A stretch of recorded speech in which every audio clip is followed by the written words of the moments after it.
I think the most important thing that people on each side of this issue should remember and understand is that we all want to protect our kids and people in general from harm of any means.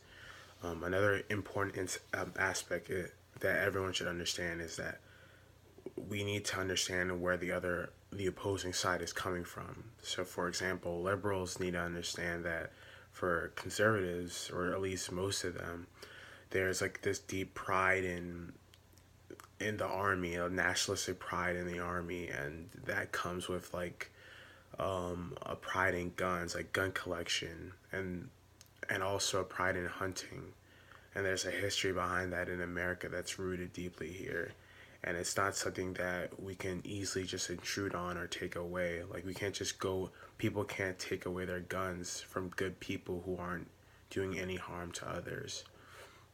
And for conservatives, I think that they would need to understand that for some liberals, it's kind of they have to deal with gun violence on a daily basis, or they hear about it, and it's like, how do we fix this issue? Should we do nothing, or should we try to insert more gun control so that we don't necessarily harm those who are doing nothing, who are good people, but we make it harder for those who wish to do harm or malevolent actions, that we protect innocent lives through more gun control and more regulations.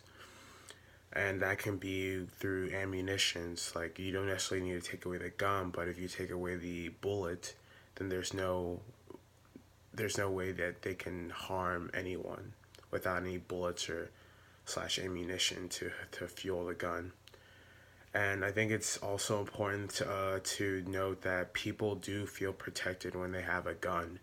For for example, if you're in a house or in a home invasion and 911, yes, you can call 911, but if your life is in your hands, having a gun would make you feel safer. And there's a real trust in having a gun that people feel, and I think liberals especially should understand that. And it's not just, oh, if everyone has gun, because if criminals do have, if we do put more regulations, criminals will find a way. Not necessarily that it'll be easy for them, but it will they will find a way to have guns. And that's why I myself am biased in thinking that yes, I do want gun control, but I definitely do not want to take all guns away or ban all guns, because I think that's a futile idea. And I also believe that there is a trust in having a weapon by your side when you live in a dangerous county or neighborhood. So, as a final thought, I just think that I just want to reiterate a point that I made earlier in the video, that in order to understand each side, we need to understand our common ground, that we're both loyal to this country.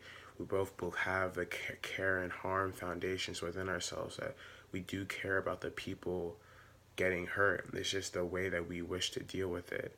And I think that's, in order to understand that, that's how we can move forward and how we can bridge the gap between people who are completely anti-gun and people who are pro-gun. It's just remembering that we have these six common moral foundations, heights, moral foundations, each within us. And I think that we're not to, if we're so busy if we get battling each other on a daily basis, we would realize that we're more or less the same in the end. Thank you.